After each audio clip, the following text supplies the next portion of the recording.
My name is Flavio. Hello again. Aș vrea să vorbesc despre un experiment referitor la tritium. I would like to talk about an experiment about tritium. Nu sunt acum în măsură să le și arăt pentru că am spus lucrez. I cannot show them because, as I told you, I work. Dar gansul pe care vi l-am prezentat ca fiind gansul de tritiu și era în vas de sticlă și-a menținut culoarea neagră. But the tritium gas that I showed kept his black color. Gansul care l-am scos din reactor și l-am pus în recipient de plastic a revenit la CH3, absorbând carbonul din vas. Okay. The tritium gas that was in a glass bottle kept his color, and the one that I placed in a plastic bottle reverted to CO3. CH3. CH3. Yes. Ceea ce confirmă că este tritium. This is the confirmation that it is tritium. În momentul când ajung în zona reactoarelor, acolo revin cu date, pentru că am făcut mai multe experimente pentru a confirma acest lucru. When I will return to the reactor place, arătăm, pentru că am făcut diverse experimente. When I return to my reactor place, I will show many because I did a lot of experiments. Și cel care l-am pus în vase de plastic, tot a revenit la CH3. And the tritium that I put in plastic bottles reverted to CH3. Asta mă ajută să confirm încă o dată, pentru că vom face și reactorul de reducere, de scoatere a carbonului din CH3. This helps me because I will make the reduction reactor to remove the carbon from CH3. Aș vrea să clarific un punct de vedere după înțelegerea care sunt. I would like to clarify my point of view based on my understanding now. Pentru că am văzut pe mulți care spun că tritium este atras de magnet fizic. Because many said that tritium is attracted by physical magnets. La mine nu se întâmplă așa, nu este atras nici deuteriu, nici tritium de nimic fizic. Deuteriu în engleză cum vine? Deuterium. Okay. For me, it didn't happen. My tritium and my deuterium doesn't react. Yeah. Doesn't react with any magnet. În schimb, când am făcut gansul de fier, acesta a fost atras de magnet. But when I did the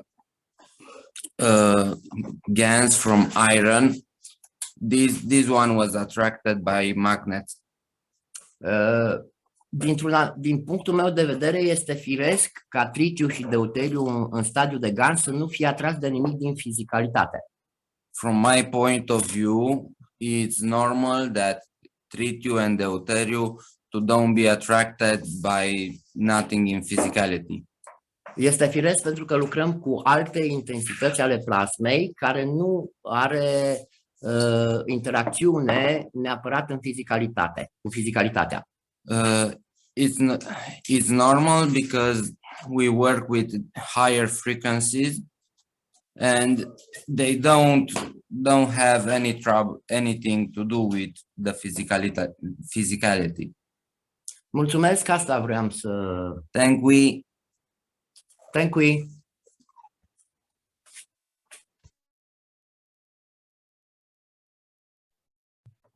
Okay, thank you, Giani. Does anybody have anything they'd like to add to that?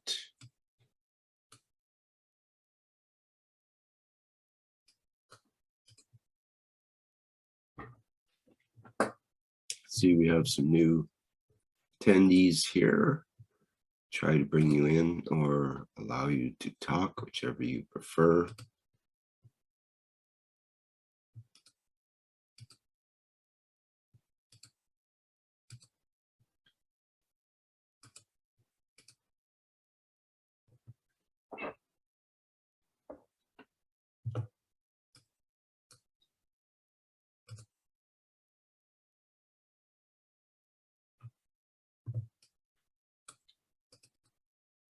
Okay, Mark has another picture I'll put up.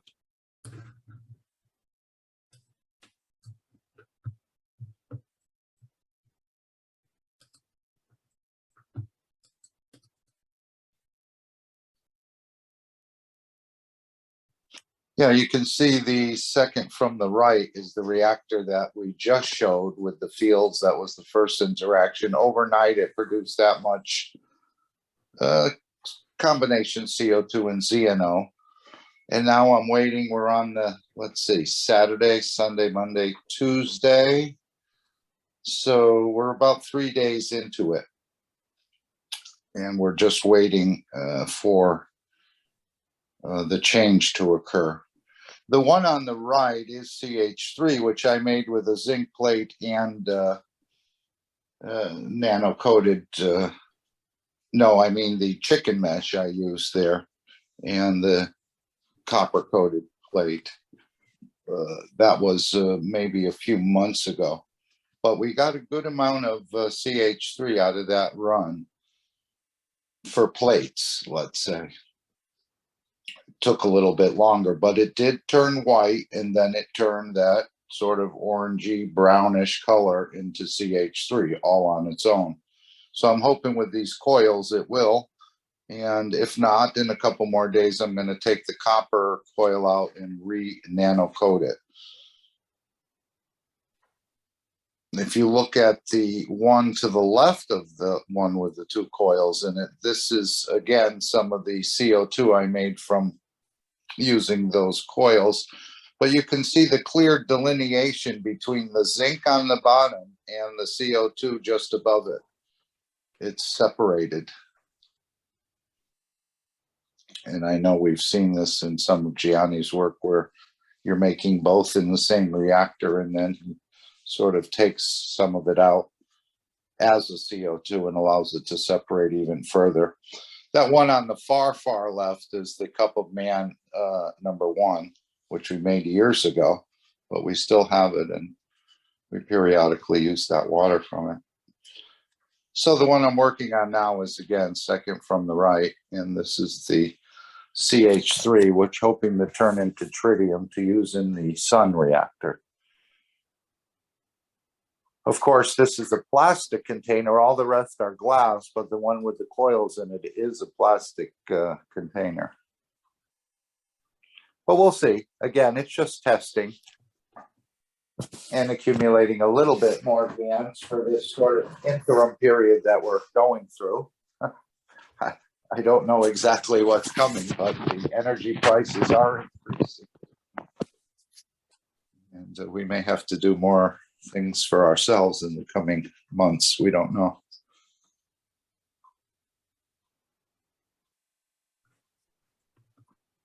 So those are just a couple things I wanted to show. Mm-hmm. Thank you. Mm-hmm.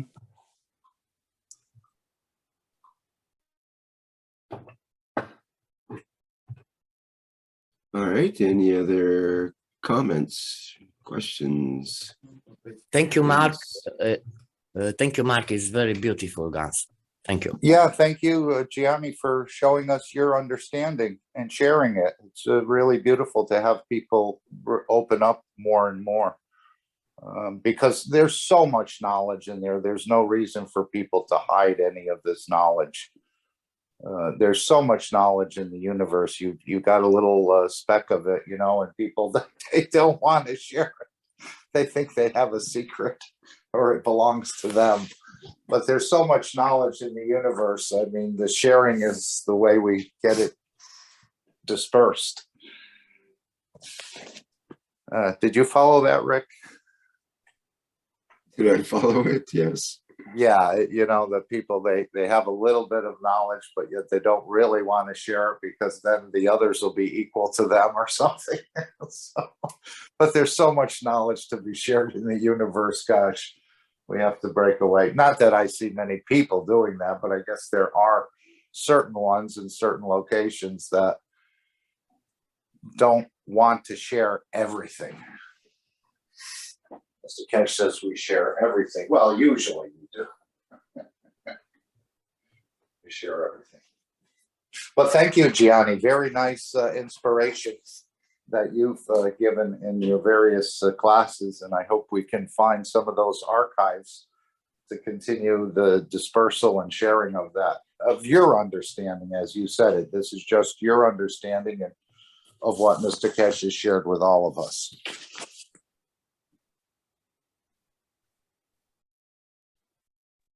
Hi, this is Lawrence. Hi, Lawrence. How do you do all that together? I was thinking about this change that we are going through, and how we are attached, and how detachment works, and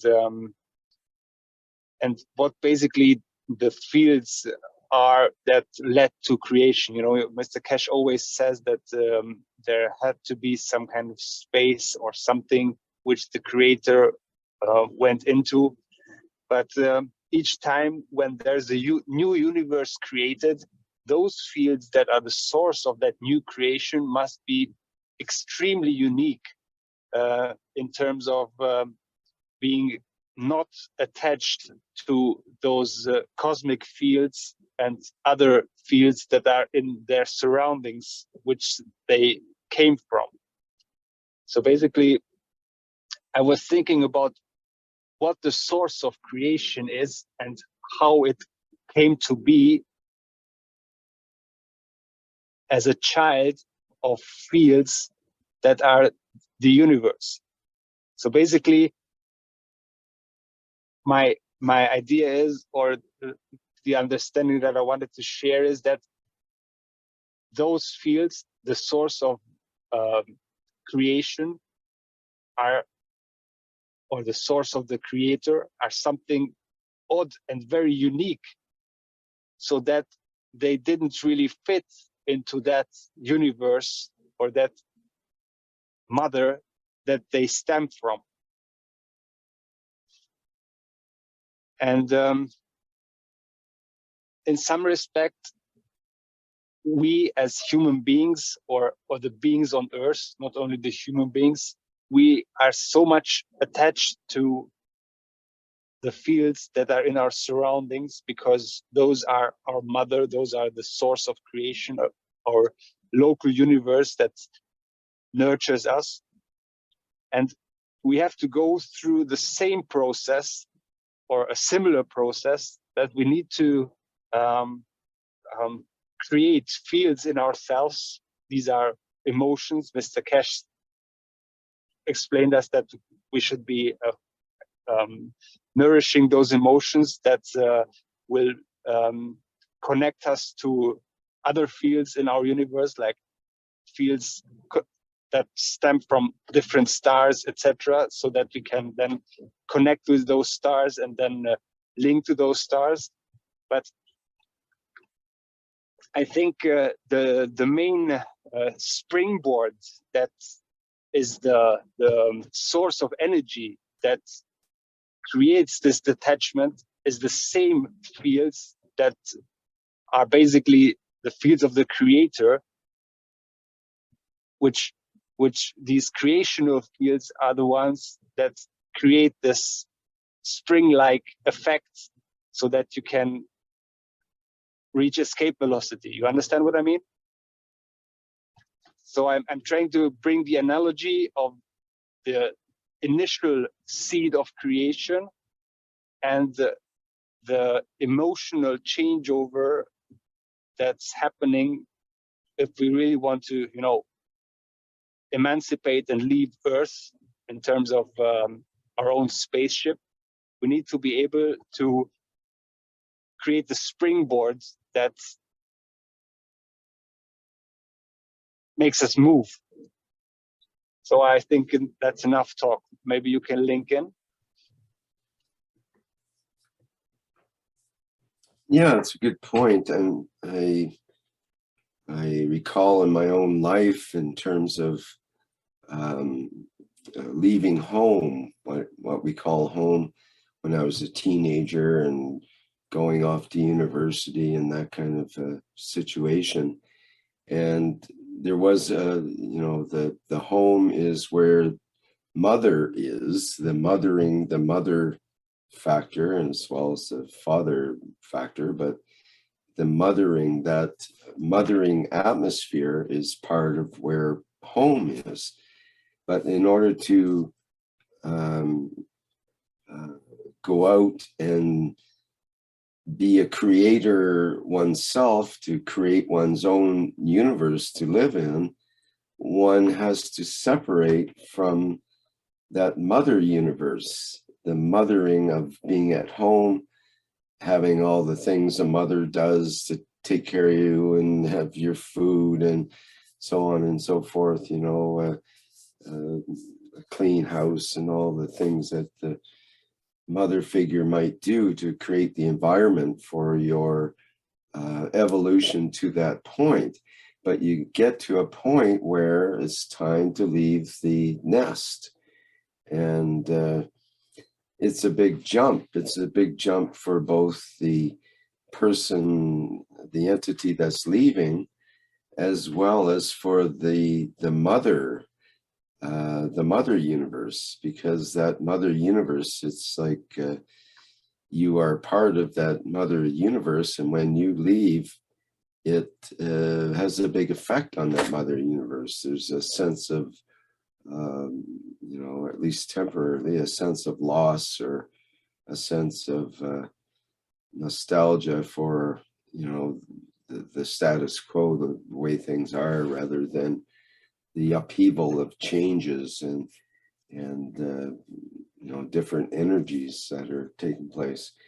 But in order to go out and do your own thing, basically, it requires a detachment from that initial mother universe that created us, quite literally, in terms of the mother of your own mother. And so what is it that motivates us, as a young teenager, for example, that wants to get out into the world and explore and, not be held down by your parents and all their customs and so on. You want to, get out and try things yourself, right? So that's part of the initiative that gets us going. Is we're curious, or perhaps we have a girlfriend or boyfriend or whatever it is, or some other situation that draws us away from the mother universe, or perhaps the life at home is not so glorious and we're sort of pushed away from that mother universe. That's another force that can be involved there in that transition. But it's interesting to look at that as a birthing process, basically. It's a birth and a death at the same time. To the mother universe, it's a loss of that entity that's leaving. On the other hand,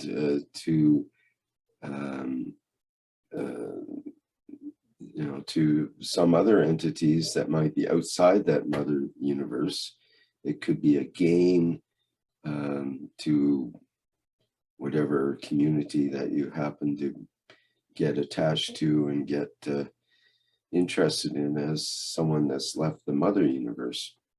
What other universes are you going to identify with, and what other energy packs are you going to attract into your life, and what energy packs are you going to give out from your life, and so on. So there's a lot of analogies there to that process of universes that break up and come together. Well, yes, as above, so below. It's for me, it's like cell division. You know, when the first cell in the womb of the mother unites, or any other cell division that happens later on, the one becomes two. The one, because it's charged so much that it can't hold on to its energies, splits into two, and the two units, like same, but need to have their own spaces because they're all whole. And the question is, or the point I wanted to make is that in the comfort of our present lives, because we are well fed, we have our own comfortable lives, or not so comfortable, depends on who is living where and how. But in all, we are nurtured, we have our safety, our body works as it is. So what is the process, and how can we light up that fire within ourselves? That's like this cell division where the soul of the man wants to emancipate and become a traveler of the universe. So how do we stir that initiative, that those fields, and what are the training steps, the baby steps we can do to go out and explore? I mean, like, there are so many, to go back to this mother's home and leaving homes thing. The comfort of mother's home is usually so strong that there are many youngsters nowadays who prefer living at home and don't go out and don't want to make their own nest. So how do we achieve this in this seemingly unexperienced or unknown topic of soul travel, of soul expansion, so that we become travelers of the universe? You understand the point? I think so. Well, what are the motivating factors, and what are things that tend to inspire us or push us into a more evolutionary posture, let's say. It could be things that remind us, a reminding factor in the environment, something that just triggers a memory of a time where we felt like we were at one with the universe, or had some other mystical experience. And that reminder can at least give us a lead as to the emotion and conditions that might reproduce itself again, or might become manifest again. Well, that's the example in a couple workshops ago Mr. Kesh gave. He said he's like the mother bird, where she encourages the chick or the baby bird to leave the nest, to take its first flight. He said, this is what I'm doing with you. I'm encouraging you to take your first flight. Of course, I know he said you couldn't create flight without a plasma generator. And this is the part of the system where he says we hook you up to the system and we weaken your magnetic field, the blood flow around the cranium, which allows the soul to release. So that's what he's doing there, I think, Lauren, is he's creating that conditions for flight by weakening that magnetic field as you're connect. Eventually, we'll learn to do it on our own, I believe. But at this point, I think we need an assist. Even though we're dreaming every night, there's no question about that. But to do it consciously, Well, you're fully awake. We need system assist, I think, at this point. System assisting factor. Well, what are assisting factors that people have It's a used NASA term, Rick. traditionally? Pardon me? It's a NASA term. No, I'm just kidding. System NASA? assist. We need system assist. I didn't know whether you said NASA or acid. No, NASA. Because if you talk about, if we think about what would be an assisting factor that would allow a more deeper understanding of our circumstance or of our condition. For example, perhaps for some people, meditation might be a way of getting access to some of those other emotional states and higher positions that we can go to.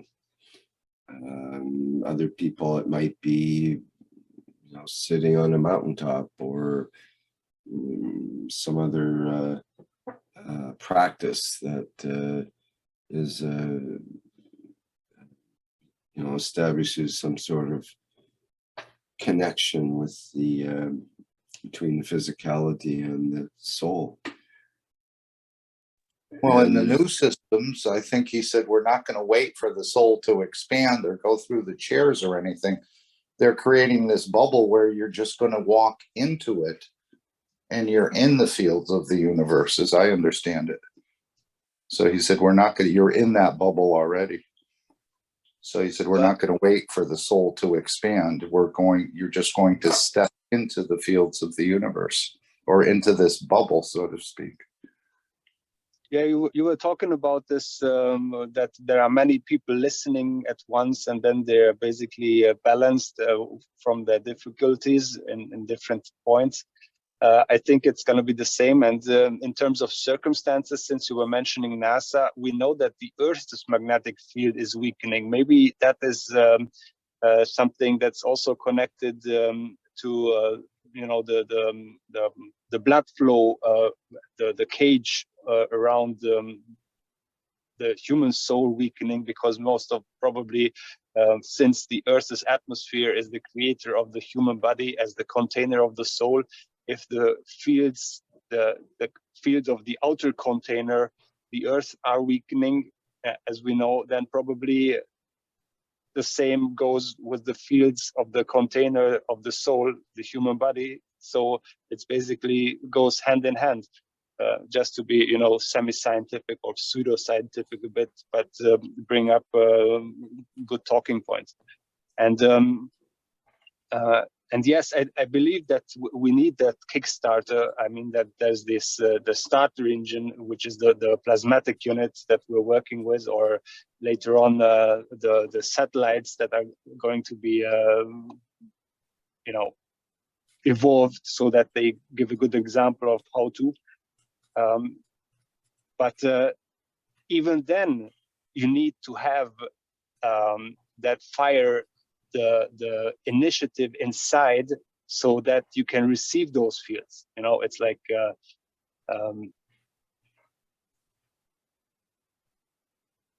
you need to be open to it. Mm-hmm. Yes, I think we could go into the direction of there have been cataclysms, and there were civilizations, like for example the Maya and other people who just simply disappeared in the blink of an eye. We have different explanations for that. I think they all leapfrogged and evolved similarly to what we are planning or we are preparing now. But each time there was, or there needs to be within each one of us, a willingness to go, a willingness to, leave home, make your own home, or go out and explore. That's what I wanted to talk about.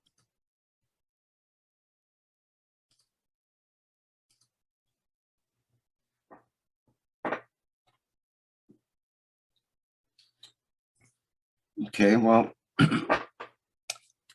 we talked about things that like enabling factors or things that would tend to allow us to get closer to that state of connection. We could talk about, you talked about the Earth's magnetic field, Lawrence, and if we look at, for example, if we look at the frequency, we want to get more sciencey, look at the actual frequency of the, what's called the Schumann frequency of the vibration of the, well, it's actually the space between the Earth and the outer parts of our atmosphere, the ionosphere. That part vibrates or has a frequency in the somewhere around 7.83 hertz is generally accepted as the Schumann frequency. So 7.8 cycles per second or hertz, which also happens to be our theta brainwave frequency. And theta is known for deep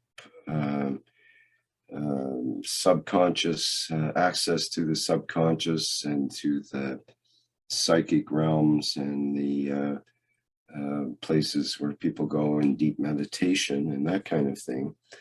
That's our theta brainwave frequency. Now it turns out that the beta and alpha, which are faster frequencies, beta can be up around 20 hertz and alpha more like maybe 10. The beta brainwave frequencies interfere with the ability to access the theta brainwave frequencies in the same way that our beta brain activity interferes with sleep. We can't sleep while our beta brain's active because that's part of our waking, running around doing things and all the emotions that go along with that and so on. That the you could call it the busy brain or beta busy brain is like a cap on our theta brain, and the theta cannot manifest if the beta is manifesting. So one technique is to basically block the beta brainwave states. You could call the beta blocker, but they already have beta blockers in the chemical sense for pharmaceutical drugs, which is different. But the beta brainwave gets blocked by, for example, certain shocks can occur, certain activities will tend to decrease the beta brain, where we're no longer doing a bunch of thinking and worrying and assessing and analyzing and all that, which happens in the beta brainwave frequencies. Instead, we calm down and move down into the alpha brainwave frequency, which is it can be joy and connection and that kind of thing. And then from alpha down into theta, where we can actually access the deeper subconscious and some of the more interesting skills and abilities and whatnot. So perhaps the ability to travel comes from that theta brainwave, or even deeper into the delta brainwave state. Deep delta is the sleep state. And as we've been told, that's when during the our dream state and sleep states when the soul gets to play, basically, because the brain is then no longer in control of the attention. The beta brain is not active at that time, and we go into deep sleep, into deep delta sleep, or sometimes into theta, depending on the training we have and whatnot. So these are just sort of manifestations. The actual waves themselves aren't what's important, but the fields that end up with that resultant wave are important. The ability, because we have a conscious ability, if we so choose to move from one brainwave state to another. I mean, we do it unconsciously in a way. When we go to sleep, we go, oh, I'm feeling really tired, I think I better go to sleep. And you lie down, and suddenly all the things that were so important during the daytime just totally disappear. You no longer have all the thoughts and calculating and emotions and all the stuff that went on in the daytime. Kind of, it's gone, and we die to those things. Actually, sleep is like a little death, and we accept it, and we move into it quite readily, and bingo, we're into the usually make a transition fairly quickly right into a deeper brainwave states of delta or one of those deeper states, and we go to sleep. So these brainwave states are actually quite important in a way, if we understand that the beta brain, which could be called the busy brain, which is the one that keeps us busy in meditation, because that's the thing you're trying to avoid getting identified with, or trying to calm down all the internal conversations and babble that's going on inside of our busy brain, all the figuring out and analyzing and associative thoughts that are going on. If we sort of bypass them and perceive from a theta brainwave state, or at least an alpha brainwave state, then we're going to get a different perception of what we're looking at. We're going to be more in tune with the more subtle fields, perhaps the fields of the earth, or the fields of our own physicality, or of other physicalities. The busy beta brain might not have time for all that. It's so busy doing its thing. And I've been busy yakking here for a long time. It's time for someone else to talk at this point. Well, he did mention that fellow that knew about meditation, but maybe a few weeks ago or more, that came into the system over in Linz, and he said normally it would take him a certain amount of time, or an hour or whatever. He was a practiced person who did meditation, but he said he didn't have to do any of that. He was already sort of in that. And again, I don't practice meditation, but he said he was automatically or right away into that state within the system, that he didn't have to work to get into that meditative, whatever that is, state. Mm-hmm. He felt it immediately upon entering, I guess, the flight system, or maybe the room. I'm not sure. But those conditions were already created there. This is what they're doing. I think they're just hooking you to the system for this assist, opening up or reducing the magnetic field, and then allowing the soul to move, or to confirm its existence. It likes to be out to confirm its existence. I don't know why it doesn't realize it when it's captured within the body. Maybe it only has existence when it interacts with something of that manifests. Yeah. Because it's a non-manifesting entity normally, so it has to have something to resist against to produce that inertia to actually manifest. but it seems to want to get out there to confirm its existence. Gee. Well, it definitely makes sense because otherwise space is a pretty cold, dark kind of place if you don't have anything to manifest. You've got the fields, still the fields, but not the fields of the visual, auditory, other senses and so on that we love to have as humans.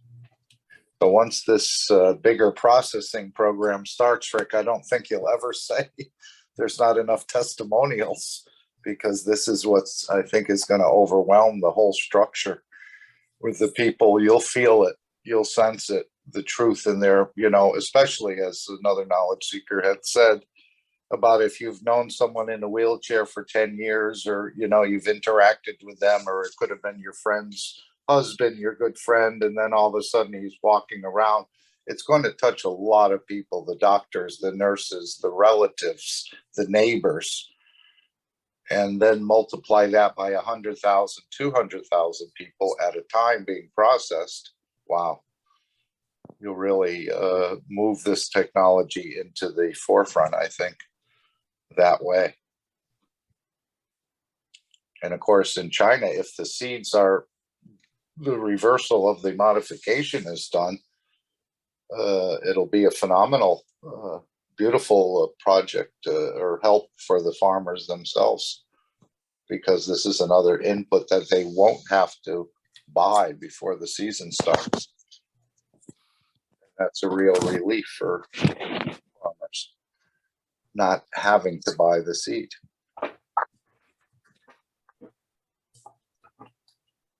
Yes, it might be a little disturbing if you're a seed distributor and make all your money doing that instead. But those things will all get sorted. Yeah, and if they continue, he said, we'll just keep continuing to reverse them, and eventually they'll give up.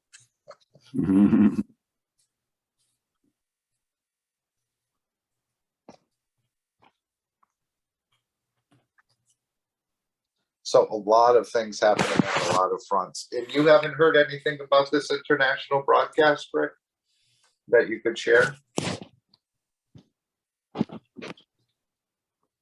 I know Mr. Kesh said in the last workshop they were going to be doing one, or they're going to be taping one. And he said we hadn't done this for a number of years, and it's a very prestigious international outlet. Yeah, I don't have any information on that yet, at least.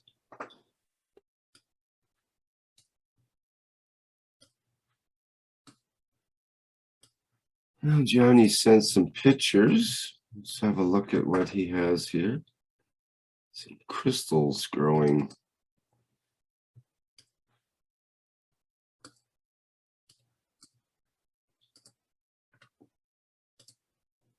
You might have to explain something about this.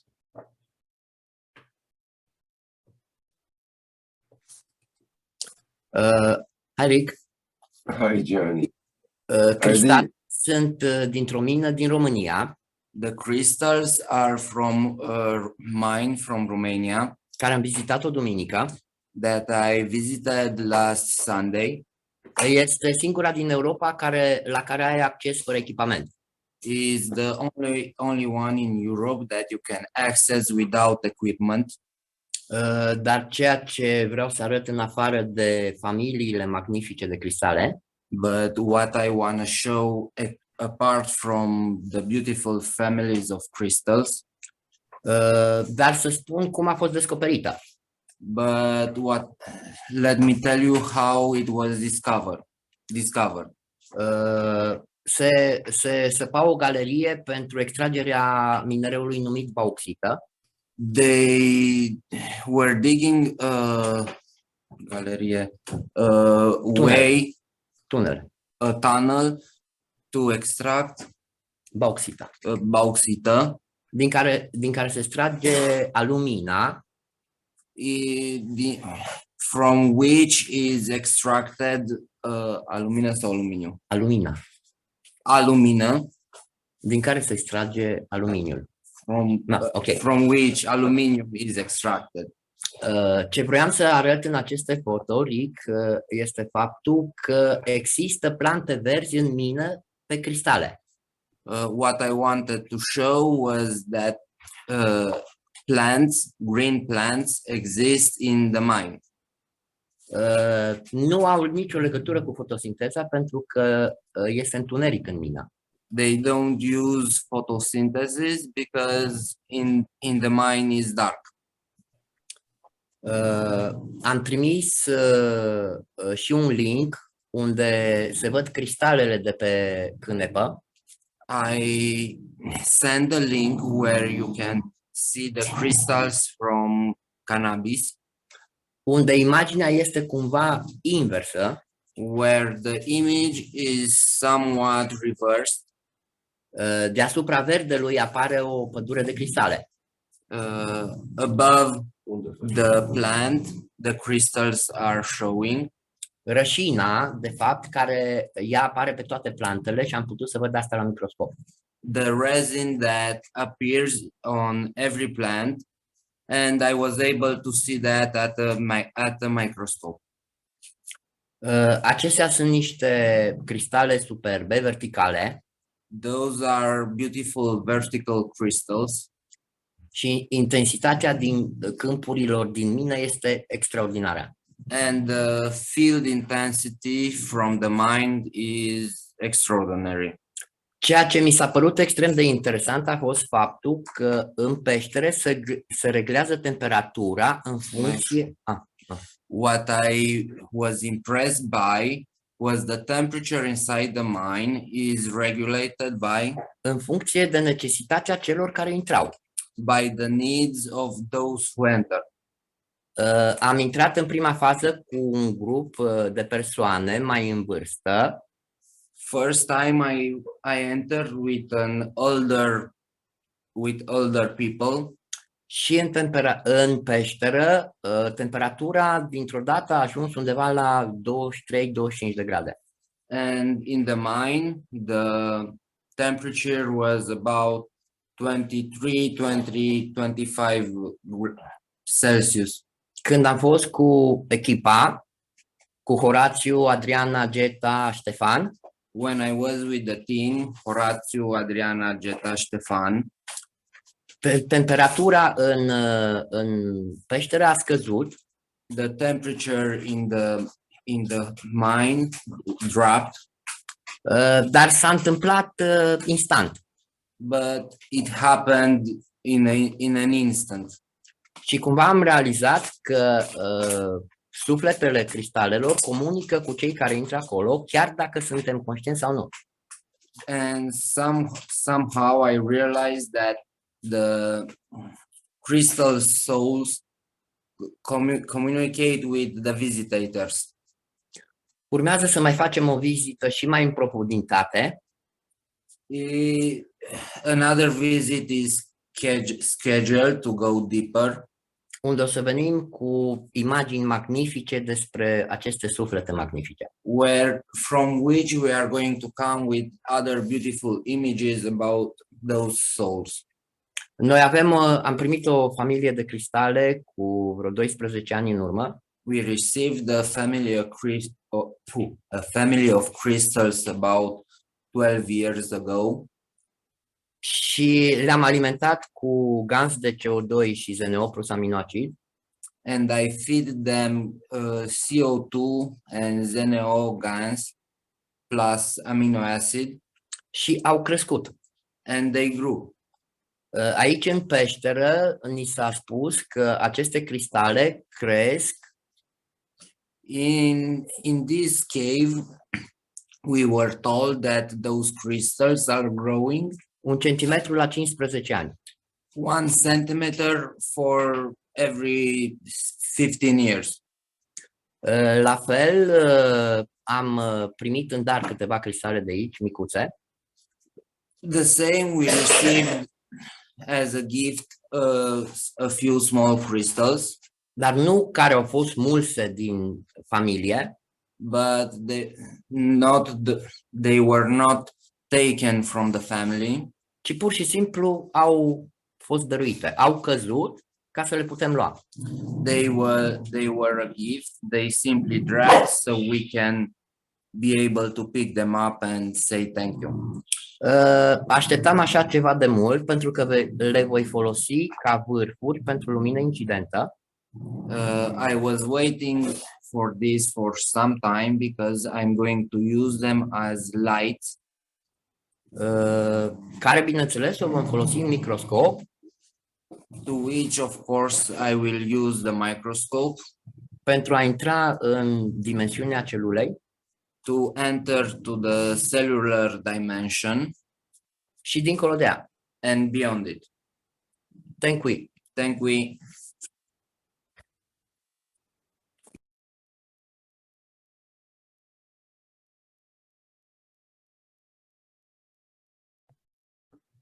Hey, thank you, Gianni. Very interesting. Crystals.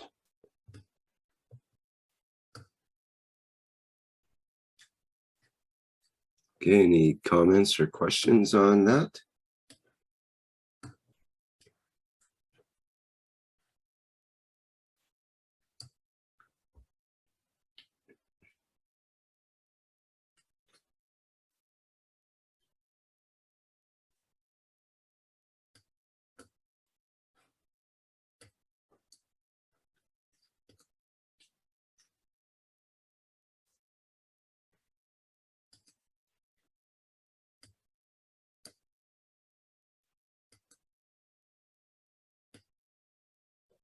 So how do you think plants grow and attain greenness in a dark mine?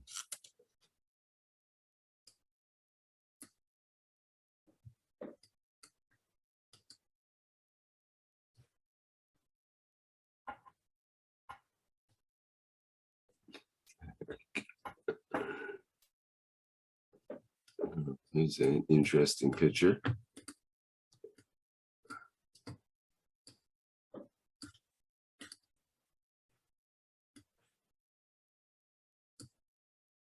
You'll have to explain this one, Gianni.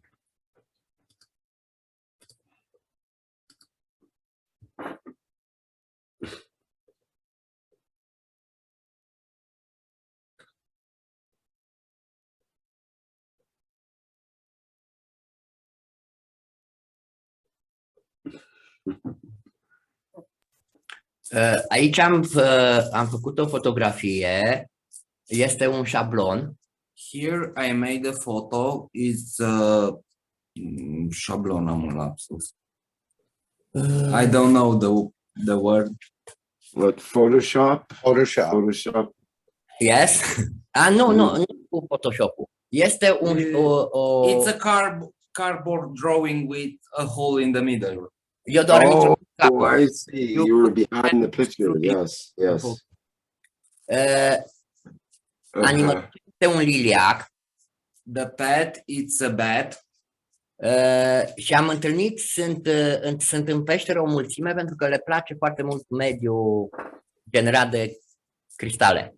And in the cave, we met many bats because they like the environment in the cave. În partea dreaptă, în partea de jos, este numele peșterei, peștera Farcu. In the right side is the name of the cave. Farcu Cave. Exactly. Și pentru cine vrea să viziteze, stăm la dispoziție cu toate informațiile pentru a putea face vizita. For those who want to visit, we are at your disposal with everything every information we have at our disposal. La 18 km distanță am participat la echilibrarea unui dom.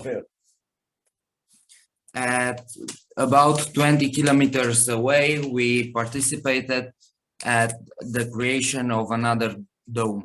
un dom 6, V3, 6 metri diametru, uh, uh, three frequency dome at 6 meters diameter, care face parte din, împreună cu celelalte domuri construite în România, din munca noastră pe acest an.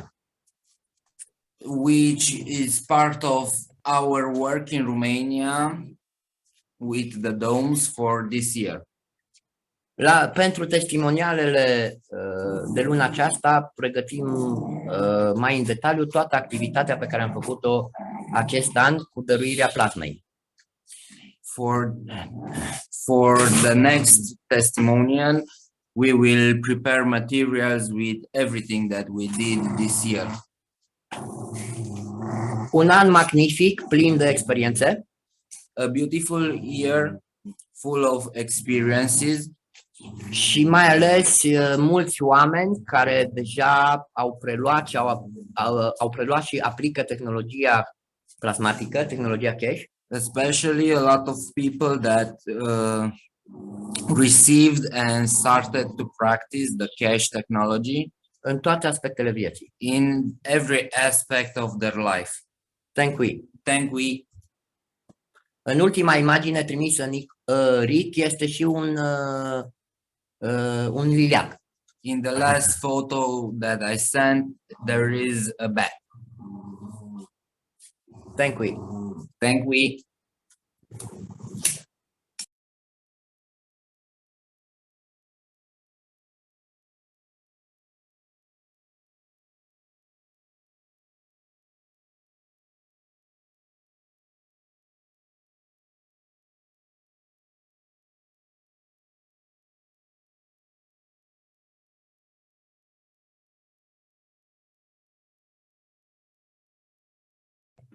Okay, thank you, Gianni. Lovely.